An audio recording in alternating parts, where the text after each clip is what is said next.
ಇದು IPL ಧಮಾಕ. ನಾನು ಅವಿನಾಶ್ ಶಿವನ್. ಮನೆಯಲ್ಲಿ ಹ್ಯಾಟ್ರಿಕ್ ಸೋಲು, 3ಕ್ಕೆ 3 ಮ್ಯಾಚನ್ನು ಕೂಡ ನಾವು ಸೋತಿದ್ದೀವಿ. ಏನಾಯಿತು ನಿನ್ನೆ ಮ್ಯಾಚಲ್ಲಿ? ಮಳೆ ಬಂತು, ಅದಾದಮೇಲೆ ಆದಂಥ ಒಂದಷ್ಟು ಸಿನಾರಿಯೋಗಳು, ಎಲ್ಲಿ ಬದಲಾವಣೆ ಆಯಿತು ಎಲ್ಲವನ್ನು ಕೂಡ ನಾವು ಮಾತನಾಡೋಣ. ನಾನು ಕೂಡ ಸ್ಟೇಡಿಯಮಿಗೆ ಹೋಗಿದ್ದೆ ನೆನ್ನೆ. ಸೊ ಆರಂಭದಲ್ಲಿ 7 ಗಂಟೆಗೆ ಟಾಸ್ ಆಗುತ್ತೆ ಅಂತ ಎಲ್ಲರೂ ಕೂಡ ಲೆಕ್ಕಾಚಾರ ಹಾಕಿದ್ರು. ಆಲ್ಮೋಸ್ಟ್ 5 ಗಂಟೆಯಿಂದನೇ 4 ಗಂಟೆಯಿಂದನೇ ಮೋಡ ಕವಿದ ವಾತಾವರಣ ಇತ್ತು. ಮಳೆ ಬೀಳುತ್ತೆ ಅನ್ನೋದು ಪಕ್ಕಾ ಇತ್ತು ಬಹುತೇಕ ಬೆಂಗಳೂರಿನ ಎಲ್ಲ ಭಾಗದಲ್ಲೂ ಕೂಡ. ಆದರೆ ಸ್ಟೇಡಿಯಂ ಬಳಿ ಹೋದಾಗ ಸದ್ಯಕ್ಕೆ ತುಂತುರು ಮಳೆ ಇತ್ತು, ತುಂಬ ಜೋರಾಗೇನು ಮಳೆ ಇರಲಿಲ್ಲ. ಆಮೇಲೆ 7 ಗಂಟೆ ಟಾಸ್ ಆಗೋವರೆಗೂ ಕೂಡ ಕವರ್ಸ್ ಕ್ಲೋಸ್ ಆಗಿತ್ತು. ಮಳೆ ಅದೇ ರೀತಿಯಾಗಿ ತುಂತುರು ಮಳೆನೇ ಬೀಳ್ತಾ ಇತ್ತು. ತುಂಬ ಜೋರಾಗಿ ಬಂದು ಹೋಗಿದ್ರೆ ಮೇ ಬಿ ಮ್ಯಾಚ್ ಬೇಗ ಸ್ಟಾರ್ಟ್ ಆಗಿರೋದು. ಬಟ್ ಇದು ನಿಲ್ಲದೆ ಮಳೆ ಬರ್ತಾನೆ ಇತ್ತು. ಹಾಗಾಗಿ ಕ್ಯೂರೇಟರ್ಸ್ ಕೂಡ ಆ ಕವರ್ಸನ್ನು ತೆಗೆಯೋದಕ್ಕೆ ಆ ಸಾಹಸಕ್ಕೆ ಹೋಗಲಿಲ್ಲ, ಯಾಕಂದರೆ ಜಾಸ್ತಿ ಮಾಯ್ಶ್ಚರ್ ಆಗುತ್ತೆ ಪಿಚ್ ಅಂತ. ಸೊ ಮಳೆ ಕತೆ ಒಂದು ಕಡೆ ಆದರೆ ಅದಾದಮೇಲೆ ಎಲ್ಲ ಪಿಚ್ಚಿಂಗ್ ಇನ್ಸ್ಪೆಕ್ಷನ್ ಆಗುತ್ತೆ. ಅದಾದಮೇಲೆ ಮಳೆ ನಿಲ್ಲುತ್ತೆ. ಆಲ್ಮೋಸ್ಟ್ ಒಂದು 9:15 ಅಷ್ಟೊತ್ತಿಗೆ ಒಂದು ಮ್ಯಾಚ್ ಆಡುವಂಥ ಸಿನಾರಿಯೋ, ಟಾಸ್ ಎಲ್ಲವೂ ಕೂಡ ಆಗಿ 9:45ಗೆ ಮ್ಯಾಚ್ ಸ್ಟಾರ್ಟ್ ಆಯಿತು. ಏನಾಯಿತು? ಟಾಸ್ ನಾವು ಹಿಂದಿನ ಪ್ರಿವ್ಯೂವಲ್ಲೂ ಕೂಡ ಹೇಳಿದ್ವಿ, ಬೆಂಗಳೂರಲ್ಲಿ ಮ್ಯಾಚ್ ಗೆಲ್ಲಬೇಕು ಅಂತ ಅಂದರೆ ಮೊದಲು ಟಾಸ್ ಗೆಲ್ಲಬೇಕು. ನಾವು 3ಕ್ಕೆ 3 ಮ್ಯಾಚಲ್ಲೂ ಕೂಡ ಟಾಸನ್ನು ಕಳ್ಕೊಂಡ್ವಿ. GT ಮೇಲೆ, DC ಮೇಲೆ, ಈಗ ಪಂಜಾಬ್ ಮೇಲೆ. ಓಕೆ, ಟಾಸ್ ಸೋತಾಯಿತು. ಅದಾದಮೇಲೆ ನಾವು batting, obviously opposite captain Shreyas Iyer ಹೇಳಿದರು, ಈ ಒಂದು ಸ್ಟೇಡಿಯಮಲ್ಲಿ ನಾವು ಬೇರೆ ಯಾವುದೇ ಡಿಸಿಷನನ್ನು ತಗೊಳ್ಳೋಕ್ಕಾಗಲ್ಲ. ಅದರಲ್ಲೂ ಮಳೆ ಬಂದಿರೋದ್ರಿಂದ ಆಬ್ವಿಯಸ್ಲಿ ನಾವು ಒಂದು ಐಡಿಯಾ ಬೇಕಾಗುತ್ತೆ ಎಷ್ಟು ಬೇಕು ಚೇಸ್ ಮಾಡೋಕ್ಕೆ ಅಂತ. ಅಂದರೆ ನಾವು ಫಸ್ಟಿಗೆ ಫೀಲ್ಡಿಂಗನ್ನು ಮಾಡ್ತೀವಿ ಅಂತ. ಸೊ ಅದಾದಮೇಲೆ ಫೀಲ್ಡಿಂಗ್ ತೊಗೊಂಡ್ರು, ನಮ್ಮ ಬ್ಯಾಟಿಂಗ್ ಆರಂಭ ಆಗುತ್ತೆ. ನಮ್ಮ ಬ್ಯಾಟ್ಸ್ಮನ್ಗಳು ಒಬ್ಬರಾದ್ಮೇಲೆ ಒಬ್ಬರು ಹೊಡೆದಿದ್ದೆಲ್ಲವೂ ಕೂಡ ಏರಲ್ಲಿ ಹೋದಂಥ ಶಾಟ್ಗಳು. ಅಂದರೆ ಪಿಚ್ ಹೇಗಿದೆ ಅಂತ ಒಂದು 2 ಓವರ್ ಮೇ ಬಿ ಸಾಲ್ಟ್ ಮತ್ತು ಕೊಹ್ಲಿ ನೋಡಿಕೊಂಡು ಆಮೇಲೆ ಅಟ್ಯಾಕನ್ನು ಮಾಡ್ಬೋದಾಗಿತ್ತು. ಬಟ್ ಅವ್ರಿಗಿದ್ದಂಥ ಮೈನಸ್ ಏನು ಅಂತಂದರೆ, ಇದು 20 ಓವರ್ಗಳ ಮ್ಯಾಚ್ ಅಲ್ಲ, 14 ಓವರ್ ಮ್ಯಾಚ್ ಆಗಿರೋದ್ರಿಂದ ಪವರ್ ಪ್ಲೇ ಬರೀ 4 ಓವರ್ ಇತ್ತು.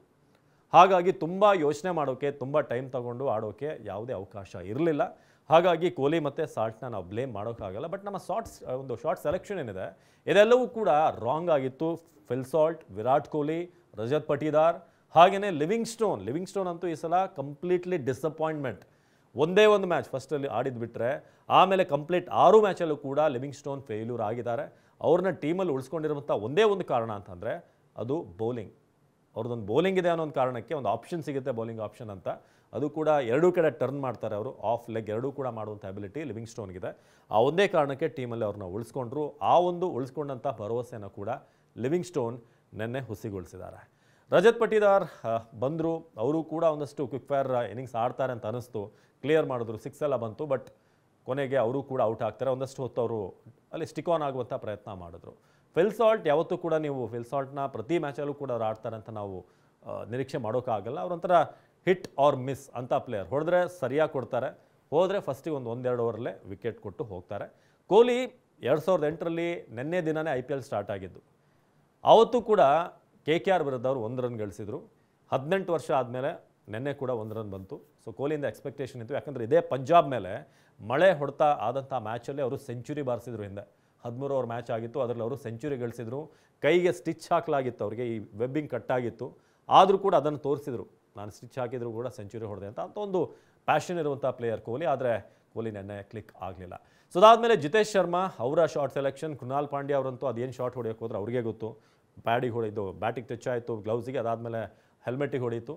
ಅವರು ಕೂಡ ಔಟ್ ಆಗ್ತಾರೆ. ಜಿತೇಶ್ ಕೂಡ ಭಾಳ ಒಂದು ಬ್ಯಾಡ್ ಸೆಲೆಕ್ಷನ್, ಅವರು ಕ್ಲಿಯರ್ ಮಾಡಬೇಕು ಅಂತ ಲೆಗ್ ಸೈಡ್ ಹೋದರು, ಅವರು ಕೂಡ ಔಟ್ ಆಗ್ತಾರೆ. ನಿನ್ನೆ ಒಬ್ಬರು ನಿಂತಿದ್ದು ಅಂತಂದರೆ ಅದು ಟಿಮ್ ಡೇವಿಡ್. ಈ ಒಂದು ಟೂರ್ನಮೆಂಟನ್ನು ಗಮನಿಸಿ, ಫ್ರಾಮ್ ಮ್ಯಾಚ್ 1 ಎಲ್ಲ ಮ್ಯಾಚಲ್ಲೂ ಕೂಡ ಆತ ಕ್ಲಿಕ್ ಆಗಿದ್ದಾನೆ. ನಮಗೆಲ್ಲೋ ಒಂದು ಕಡೆ ಹಿಂದೆ ABD ಇದ್ದಾಗ ಫಿನಿಷ್ ಮಾಡ್ತಾ ಇದ್ರಲ್ಲ, ಕೊನೆಯದಾಗಿ ಬಂದು ಒಂದು ಭರವಸೆ ಮೂಡಿಸ್ತಾ ಇದ್ರು, ಆಪತ್ ಬಾಂಧವನ ರೀತಿಯಾಗಿ ಆಡ್ತಾಯಿದ್ರು. ಆ ಒಂದು ಇನ್ನಿಂಗ್ಸನ್ನು ಟಿಮ್ ಡೇವಿಡ್ ನೆನ್ನೆ ಆಡಿ ತೋರಿಸಿದ್ರು. ಮುಂಬೈಗೆ ಒಂದು ದೊಡ್ಡ ಧನ್ಯವಾದ. ಅವರು ವಿಲ್ ಜಾಕ್ಸ್ನ ಎಕ್ಸ್ಚೇಂಜ್ ಮಾಡಿಕೊಂಡು ಕೈ ಕೊಟ್ಟಿದ್ದೆಲ್ಲ ಆಯ್ತಲ್ಲ ಇದರಲ್ಲಿ ಆಪ್ಷನಲ್ಲಿ. ಸೊ ವಿಲ್ ಜಾಕ್ಸ್ ಅಲ್ಲಿ ಚೆನ್ನಾಗಿ ಆಡ್ತಿದ್ದಾರೆ, ಅದೊಂದು ಅವ್ರಿಗೆ ಈಗ ಸಮಾಧಾನ. ಲಾಸ್ಟ್ ಮ್ಯಾಚಲ್ಲಿ ಬಿಟ್ಟರೆ ಒಂದೊಳ್ಳೆ ಒಂದು ಟ್ರಾನ್ಸ್ಫರ್ ಅಂತಲೇ ಹೇಳ್ಬೋದು, ಅನ್ಅಫಿಷಿಯಲ್ ಟ್ರಾನ್ಸ್ಫರ್ ಇದು ನಮಗೆ ಬಂದಿರೋದು. ಟಿಮ್ ಡೇವಿಡ್ ಪ್ರತಿ ಮ್ಯಾಚಲ್ಲೂ ಕೂಡ ಅವ್ರಿಗೆ ಕೊಟ್ಟಿರೋದು 3 ಕೋಟಿ, ಆದರೆ ಆ ಹುಡುಗ ಆಲ್ಮೋಸ್ಟ್ ಒಂದು 30 ಕೋಟಿಗೆ ಬೆಲೆ ಬಾಳುವಂಥ ರೀತಿಯಾಗಿ ಆಡ್ತಾ ಇದ್ದಾನೆ. ಅಷ್ಟು ಅದ್ಭುತವಾದಂಥ ಒಂದು ಆಟ ಬರ್ತಾ ಇದೆ. ನಮ್ಗನ್ಸಿದ್ದು ಎಲ್ಲೋ ಒಂದು ಕಡೆ ಸ್ವಲ್ಪ ಈ 7-8 ಓವರ್ ಆದಮೇಲೆ ಪಿಚ್ ಸ್ವಲ್ಪ ಈಸೌಟ್ ಆಯಿತು. ಹಾಗಾಗಿ ಈಸಿ ಆಯಿತು ಟಿಮ್ ಡೇವಿಡ್ಗೂ ಕೂಡ ಕ್ಲಿಯರ್ ಮಾಡೋಕ್ಕೆ. ಬಟ್ ಆತ ಬಳಸಿದಂಥ ಒಂದು ಟೆಕ್ನಿಕ್, ಆರಂಭದಲ್ಲಿ ಸ್ವಲ್ಪ ನೋಡ್ಕೊಂಡು ಆಡ್ದ, ಅದಾದಮೇಲೆ ಫ್ಲ್ಯಾಟ್ 6ಗಳನ್ನು ಹೊಡೆಯುವಂಥ ಪ್ರಯತ್ನ ಪಟ್ಟಿದ್ದು, ಬೌಂಡ್ರಿಗಳನ್ನು ಎಲ್ಲೂ ಕೂಡ ಏರಲ್ಲಿ ಹೊಡೆಯೋಕ್ಕೆ ಹೋಗಲಿಲ್ಲ. ಸೊ ಇದೇ ಒಂದು ಕ್ಲಿಕ್ ಆಯಿತು. ಕೊನೆಯದಾಗಿ ಹರ್ಪ್ರೀತ್ ಬ್ರಾರ್ ಬಂದಾಗ 3 6ಗಳನ್ನು ಹೊಡೆಯೋ ಮೂಲಕ ಏನು ಸ್ಕೋರ್ ಬೇಕಾಗಿತ್ತು ಅದನ್ನು ಒಂದು ಮರ್ಯಾದೆ ಉಳಿಸುವಂಥ ಪ್ರಯತ್ನ ಆಯಿತು. ಎಲ್ಲೋ ಒಂದು ಕಡೆ ಈ 49 ನಮ್ಮದೊಂದು ಹಳೆ ಒಂದು ರೆಕಾರ್ಡ್ ಇದೆಯಲ್ಲ, ಅದನ್ನು ದಾಟ್ತಾರಾ ಇಲ್ವಾ ಅಂತ ಭಯ ಹುಟ್ಟಿಸಿತ್ತು. ಆದರೆ 49 ದಾಟಿ ನಾನೊಬ್ಬನೇ 50 ಹೊಡಿತೀನಿ ಅಂತ 50ನ್ನು ಹೊಡೆದು ತೋರಿಸಿರೋದು ಟಿಮ್ ಡೇವಿಡ್ ಏನಾದರೂ ಬೇಗ ಔಟ್ ಆಗಿದ್ದರೆ 49 ಸ್ವಲ್ಪ ಡೇಂಜರ್ಲಿತ್ತು, ಮತ್ತೊಂದು ಹೊಸ ರೆಕಾರ್ಡ್ ಆಗಿರೋದು RCB ಕಡೆಯಿಂದ. ಫೈನಲಿ ಒಂದು ಟಾರ್ಗೆಟನ್ನು, ಒಂದು ಒಳ್ಳೆ ಟಾರ್ಗೆಟನ್ನೇ ಅಂದರೆ ಕಾಂಪಿಟೇಟಿವ್ ಒಂದು ಟಾರ್ಗೆಟನ್ನು ಕೊಡ್ತಾರೆ. 95, 9 ವಿಕೆಟ್ಗೆ 14 ರನ್. ಅದರಲ್ಲೂ ಕೊನೆಯದಾಗಿ ಹೇಸಲ್ವುಡ್ನ ನಾನ್ ಸ್ಟ್ರೈಕಲ್ಲಿ ಇಟ್ಕೊಂಡು ಟಿಮ್ ಡೇವಿಡ್ ಆಡಿದ ರೀತಿ ಇದೆಯಲ್ಲ, 13ನೇ ಓವರ್ ಒಂದು ಸಿಂಗಲನ್ನು ತೆಗೆದು ಅದಾದಮೇಲೆ ಕೊನೆ ಓವರ್ ಉಳಿಸ್ಕೊಂಡಿದ್ದು ತುಂಬ ಚೆನ್ನಾಗಿತ್ತು. ನಮಗೊಂದು ಲಕ್ ಅಂತಂದರೆ ಕೊನೆಯದಾಗಿ ಆ ಒಂದು ನೋ ಬಾಲ್ ಬರುತ್ತೆ, ನೋ ಬಾಲ್ ನೆಕ್ಸ್ಟ್ ಒಂದು ಅವಕಾಶವನ್ನು ಮತ್ತೆ ಪಡ್ಕೋತಾರೆ. ಸೊ ಓವರಾಲ್ 95 ಈ ಒಂದು ಟ್ರ್ಯಾಕ್ಗೆ ಮಳೆ ಬಂದ ನಂತರ ಒಳ್ಳೆಯ ಒಂದು ಟಾರ್ಗೆಟೇ, ಬಟ್ ಗೆಲ್ಲುವಂಥ ಟಾರ್ಗೆಟ್ ಅಲ್ಲ, ಕಾಂಪಿಟೇಟಿವ್ ಟಾರ್ಗೆಟ್. ಅದನ್ನು ಆರಂಭದಲ್ಲಿ ನೋಡಿದಾಗ ಅವರು ಕೂಡ ನಮ್ಮ ಥರನೇ ಎಲ್ಲ ಗಾಳಿಲಿ ಹೊಡೆಯೋಕೆ ಹೋದರು. ಪ್ರಿಯಾಂಶ್ ಆರ್ಯ ಒಳ್ಳೆ ಭರವಸೆಯ ಪ್ಲೇಯರ್, 16 ರನ್ ಗಳಿಸ್ತಾರೆ. ಪ್ರಭ್ಸಿಮ್ರನ್ ಅಟ್ಯಾಕಿಂಗ್ ಆಗಿ ಕಾಣ್ತಾ ಇದ್ರು, ಅವರು ಕೂಡ ಔಟ್ ಆದರು. ಅದಾದಮೇಲೆ ಶ್ರೇಯಸ್ ಅಯ್ಯರ್ ಈ ಎಂಟೈರ್ ಟೂರ್ನಲ್ಲಿ ಚೆನ್ನಾಗಿ ಆಡ್ತಿದ್ದಂಥ ಅಯ್ಯರ್ ಕೂಡ ನಿನ್ನೆ ಕ್ಯಾಚ್ ಕೊಟ್ಟು ಔಟ್ ಆಗ್ತಾರೆ. ಅದಾದಮೇಲೆ ಇಂಗ್ಲೀಷ್ ಬಂದು 17 ಬಾಲಿಗೆ 14, ಅವರು ಕೂಡ ಸ್ಟ್ರಗಲ್ ಮಾಡಿದರು. ಆದರೆ ಮ್ಯಾಚ್ನ ಕಂಪ್ಲೀಟಾಗಿ ತಿರುಗಿಸಿತ್ತು ಅಂತಂದರೆ ನೇಹಲ್ ವಧೇರಾ. ಈ ಹುಡುಗ ಯಂಗ್ಸ್ಟರ್, ತುಂಬ ಟ್ಯಾಲೆಂಟ್ ಇರುವಂಥ ಹುಡುಗ, ಕೆಪಬಿಲಿಟಿ ಇರುವಂಥ ಹುಡುಗ. ನಿನ್ನೆ ಅದನ್ನು ಪ್ರೂವ್ ಮಾಡಿ ತೋರಿಸ್ತಾ. ಸುಯೇಶ್ ಶರ್ಮಾ ಆರಂಭದಲ್ಲಿ ಕೊಟ್ಟಂಥ ಟರ್ನ್ಗಳಿತ್ತಲ್ಲ, ಅದು ನೋಡಿದಾಗ ಮೇ ಬಿ ಈ ಮ್ಯಾಚನ್ನು ಸುಯೇಶ್ ಶರ್ಮಾ ಕಡೆಯಿಂದನೇ ನಾವು ವಾಪಸ್ ತಗೊಳ್ತೀವಿ ಅಂತ ಅನಿಸ್ತು. ಬಟ್ ಹೀರೋ ಆಗಿದ್ದಂಥ ಸುಯೇಶ್ ಶರ್ಮಾ ಆಮೇಲಿನ ಬಾಲ್ಗಳಲ್ಲಿ ಸ್ವಲ್ಪ ಓವರ್ ಪಿಚ್ ಮಾಡಿದ್ರು, ಅದನ್ನು ನೇಹಲ್ ವಧೇರಾ ಈಸಿಯಾಗಿ ಕ್ಲಿಯರ್ ಮಾಡಿದ್ರು. ಎಲ್ಲೋ ಒಂದು ಕಡೆ ಸುಯೇಶ್ ಶರ್ಮಾ ಏನಾದರೂ ಸ್ವಲ್ಪ ಕಂಟ್ರೋಲ್ ಮಾಡಿದರೆ, ಅವರ ಬೌಲಿಂಗ್ ಅನಾಲಿಸಿಸ್ ನಿನ್ನೆ 3 ಓವರ್ಗೆ 25 ರನ್ ಕಾಸ್ಟ್ಲಿ ಏನಲ್ಲ, ಬಟ್ ಆ context of the game control ಮಾಡಿ ನಂತರ ಒಂದು ಬೌಂಡ್ರಿ, ಒಂದು 6 ಕೊಟ್ಟಿದ್ದು. ಆ ಒಂದು ಓವರ್ 2 ಶಾಟ್ ಏನಿದೆ ಮ್ಯಾಚನ್ನು ಕಂಪ್ಲೀಟಾಗಿ ಟರ್ನ್ ಮಾಡ್ತು. ಆ ಡಿಫರೆನ್ಸ್ ಏನಾಗಿತ್ತಲ್ಲ ಅದು ಹತ್ತಿರ ಬಂತು. ಸೊ ಆಮೇಲೆ ಅವ್ರು ಹಿಂದೆ ನೋಡಲೇ ಇಲ್ಲ. ಮತ್ತೊಬ್ಬ ಬ್ಯಾಟ್ಸ್ಮನ್ ಅವ್ರ ಜೊತೆಗಿದ್ದಿದ್ದು ಸ್ಟಾಯ್ನೆಸ್ ಅಬ್ಬರಿಸೋಕ್ಕೆ ಮುಂಚೆನೇ ವಧೇರಾ ಮ್ಯಾಚ್ನ ವಧೆ ಮಾಡಿಬಿಟ್ರು, ಕಂಪ್ಲೀಟಾಗಿ ಮುಗಿಸ್ಬಿಟ್ರು. ಸೊ ಇದು RCBಗೆ ನೆನ್ನೆ ಆಗಿದ್ದು. ನಾವು ಮಾಡಿದಂಥ ಮೇನ್ ಮಿಸ್ಟೇಕ್ ಅಂತಂದರೆ ಒಂದು ಶಾರ್ಟ್ ಸೆಲೆಕ್ಷನ್, ಭಾಳ ಬೇಗ ಎಲ್ಲ ಗಾಳಿಲಿ ಹೊಡೆಯೋಕ್ಕೆ ಹೋದರೂ ಸ್ವಲ್ಪ ಫ್ಲ್ಯಾಟಾಗಿ ಹೊಡೆಯುವಂಥ ಪ್ರಯತ್ನ ಮಾಡ್ಬೋದಾಗಿತ್ತು. ಎರಡನೇದಾಗಿ ನಾವು ಮಾಡಿದಂಥ ಒಂದಷ್ಟು ಮಿಸ್ಟೇಕ್ಸ್ ಅಂತಂದರೆ ಸುಯೇಶ್ ಶರ್ಮಾ ಸ್ವಲ್ಪ ಕಾಸ್ಟ್ಲಿ ಆಗಿದ್ದು. ಅದನ್ನು ಬಿಟ್ಟರೆ ನಮ್ಮಲ್ಲಿ ನಾವು ಭಾಳ ನಂಬಿಕೆ ಇಡುವಂಥ ಲಿವಿಂಗ್ ಸ್ಟೋನ್ ಆಡ್ತಿರೋಂಥ ರೀತಿ ಸ್ವಲ್ಪ ಜವಾಬ್ದಾರಿ ತೊಗೊಂಡು ಆಡಬೇಕಾಗುತ್ತೆ. ಮುಂದಿನ ಮ್ಯಾಚ್ಗೆ ನಮ್ಮ ಪಿಚ್ಚಲ್ಲಿ ಎಸ್ಪೆಷಲಿ ರೊಮ್ಯಾರಿಯೋ ಶೆಫರ್ಡ್ ಅಂತ ಪ್ಲೇಯರ್ನ ಟ್ರೈ ಮಾಡಬೇಕು. ಕೃನಾಲ್ ಪಾಂಡ್ಯ ನಮ್ಮ ಪಿಚ್ಚಲ್ಲಿ ಕರೆಕ್ಟಾಗಿ ಪರ್ಫಾರ್ಮ್ ಮಾಡ್ತಿಲ್ಲ. ಸ್ವಪ್ನಿಲ್ ಸಿಂಗ್ ಒಂದು ಅವಕಾಶವನ್ನು ಕೊಡ್ಬೋದು. ಮನೋಜ್ ಪಾಂಡ್ಗೆ ನೀವು 2 ವರ್ಷ ಬೆಂಚ್ ಕಾಯಿಸಿ ಸಡನ್ನಾಗಿ ಬಂದು ನೀನು ಆಡ್ಬಿಡು ಅಂತಂದರೆ ಕಷ್ಟ ಯಾವುದೇ ಪ್ಲೇಯರ್ಗೆ. ಬಟ್ ಮನೋಜ್ ಪಾಂಡ್ಗೆ ಅವಕಾಶನ ಬಳಸ್ಕೊಂಡಿದ್ರೆ ಇನ್ನೂ ಚೆನ್ನಾಗಿರೋದು. ಮನೋಜ್ ಪಾಂಡ್ಗೆ ಇದ್ದಿದ್ದರೆ ನಾವು, ಯಾಕಂದರೆ ಮಹಾರಾಜ ಟ್ರೋಫಿಲಿ ಆತನ ಆಟವನ್ನು ನೋಡಿದ್ದೀವಿ, ಭಾಳ ಒಳ್ಳೆ ಫಿನಿಷರ್, ಅವಕಾಶವನ್ನು ಇನ್ನೂ ಕೊಡಿ.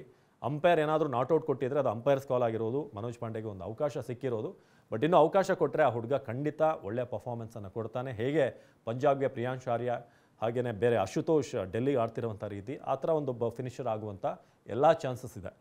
ಸೊ ಈ ಒಂದು ಮ್ಯಾಚ್ನಿಂದ ನಾವು ಕಲಿಬೇಕಾದಂಥ ಪಾಠ, ನಾವು ಅವೇ ಏನು ಆಡ್ತೀವಲ್ಲ ಹೊರಗಡೆ ಬೇರೆಯವ್ರ ಸ್ಟೇಡಿಯಮಲ್ಲಿ, ಅದೇ ಟೀಮನ್ನು ನಾನು ಇಲ್ಲಿ ತಂದು ಆಡಿಸ್ತೀನಿ ಅಂತಂದರೆ ಕಷ್ಟ ಆಗುತ್ತೆ. ಒಂದಷ್ಟು ಚೇಂಜಸ್ಗಳು ಈ ಪಿಚ್ಚಿಗೆ ನಾವು ಮಾಡ್ಕೊಳ್ಬೇಕಾಗುತ್ತೆ. ಸೊ ಇದು ರಜತ್ ಪಟ್ಟಿದಾರ್ಗೆ ಒಂದು ಕಲಿಯುವಿಕೆ ಹಂತ, ಒಂದು ಲರ್ನಿಂಗ್ ಕರ್ವ್ ಅಂತ ಹೇಳ್ಬೋದು. ಸೊ ಇದಾಗಿತ್ತು ನಿನ್ನೆ ಮ್ಯಾಚ್ ಅನಾಲಿಸಿಸ್. ನಿಮ್ಮ ಪ್ರಕಾರ ಯಾಕೆ ನಿನ್ನೆ ಮ್ಯಾಚ್ ಸೋಲ್ತು? ಮಳೆ ಕಾರಣ ಆಯಿತಾ, ಇಲ್ಲ ನಮ್ಮ ಬ್ಯಾಟಿಂಗ್ ಸ್ಟೈಲ್ ಕಾರಣ ಆಯಿತಾ, ಅಥವಾ ನಾವು ಅದನ್ನು ಡಿಫೆಂಡ್ ಮಾಡ್ಬೋದಾಗಿತ್ತಾ, ಬೌಲಿಂಗ್ ಇನ್ನೂ ಬೆಟರಾಗಿ ಮಾಡ್ಬೋದಾಗಿತ್ತಾ? ಯಾಕಂದರೆ ನಿನ್ನೆ ಮ್ಯಾಚಲ್ಲಿ ಸಾಧ್ಯವಾದಷ್ಟು ಒಳ್ಳೆ ಬೌಲಿಂಗ್ RCB ಮಾಡಿದೆ, ಬಟ್ ಟೋಟಲ್ ಸ್ವಲ್ಪ ಕಡಿಮೆ ಆಯಿತು. 110+ ಇದ್ದಿದ್ರೆ ಒಂದು ಚಾನ್ಸ್ ಇರೋದು. ಇದಾಗಿತ್ತು TV9ನ ಡಿಜಿಟಲ್ ವಿಶೇಷ. ನಿರಂತರ ಸುದ್ದಿಗಾಗಿ ನೋಡ್ತಾ ಇರಿ TV9.